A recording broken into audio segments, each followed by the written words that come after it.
Bonjour et bienvenue sur Frenchy Rider Studio, la chaîne de toutes les motardes de Dijon, de France et d'ailleurs. Je vais te raconter la mésaventure qu'il m'est arrivée lorsque j'ai voulu changer mes chaussures de moto et te donner tous les conseils pour ne pas te faire avoir. Car certains sites ont des pratiques commerciales pas très motardes.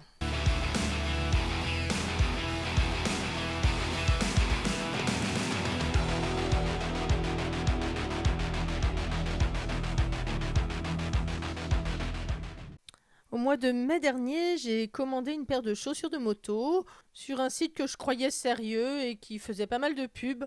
J'aurais dû me méfier beaucoup plus, tu vas voir pourquoi. J'ai été mise en confiance par le fait qu'elles avaient la norme CE, ce qui paraît évident si on veut un niveau de protection correct. C'était indiqué à plusieurs endroits sur le site.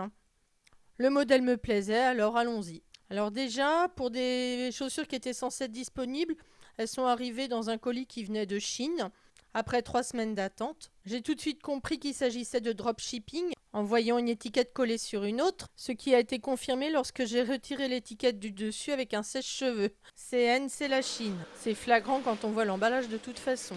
Donc j'ai ouvert et j'ai déballé, évidemment. Et donc voilà comment ça se présente. Donc une boîte, un peu abîmée. Déjà c'est écrit tout en chinois. Aucun code barre, nulle part, ni gen code, rien. Tu peux tourner la boîte dans tous les sens, il n'y a rien. Et si tu retournes la boîte, alors là, tout est vraiment en chinois. Donc je sais pas toi, mais moi j'ai pas fait chinois deuxième langue, c'est certain. Après, des articles qui viennent de Chine, on en achète tous les jours, c'est pas ça le problème. Le plus gros souci, il est là. Regarde bien. Bon, déjà à l'ouverture, il y a une forte odeur de produits chimiques. Les chaussures ont un look très sympa, mais il y a un gros souci. Regarde bien. Tu ne remarques rien? Il n'y a pas quelque chose qui te choque? Mais elle est où l'étiquette en fait, avec la norme CE et puis toutes les infos dont on a besoin pour ce type de chaussures? Ben, il n'y en a pas. J'ai eu beau chercher, j'ai rien trouvé. Donc j'ai cherché, j'ai vu sur le site de la répression des fraudes que l'étiquetage des chaussures est obligatoire. Non seulement pour indiquer les matières, mais aussi les normes.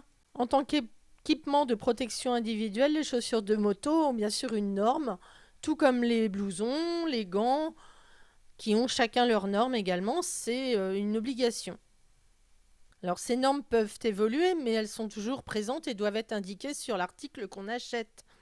Dans le cas présent, pas d'étiquette, donc pas aux normes, retour à l'envoyeur, mais ça n'a pas été si simple. L'entreprise me soutenait que ces chaussures étaient aux normes, alors que vraisemblablement c'est pas le cas, et ne voulait pas prendre en charge les frais de retour comme c'est obligatoire dans le cas présent. Je me suis rendu compte qu'on trouvait exactement les mêmes chaussures beaucoup moins chères sur des sites chinois bien connus de tous, que je ne nommerai pas.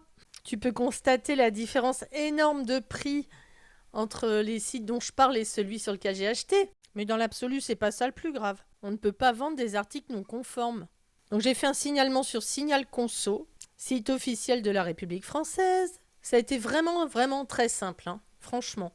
Et comme par hasard, depuis, le site a changé son descriptif. Ils vendent toujours la même camelote, mais bizarrement, c'est plus homologué CE, subitement. Alors j'ai pas vérifié s'il a changé sur tous les articles qui sont pas aux normes, vu qu'ils m'ont soutenu pendant 6 semaines que tout était aux normes européennes, et que seul mon signalement a fait bouger les choses. On ne m'y reprendra pas, hein. La prochaine fois je vais continuer à commander chez Daffy, Moto Blues, Moto Axe, enfin des gens sérieux qui envoient dans les délais des choses qui sont aux normes. Et je précise que je ne suis pas sponsorisée pour dire ça. La démarche sur Signal Conso est super facile. Si tu es également concerné, n'hésite pas à faire cette démarche. Je te mets les liens en commentaire, comme ça tu sauras où aller. Et l'important, c'est de rester mototivé.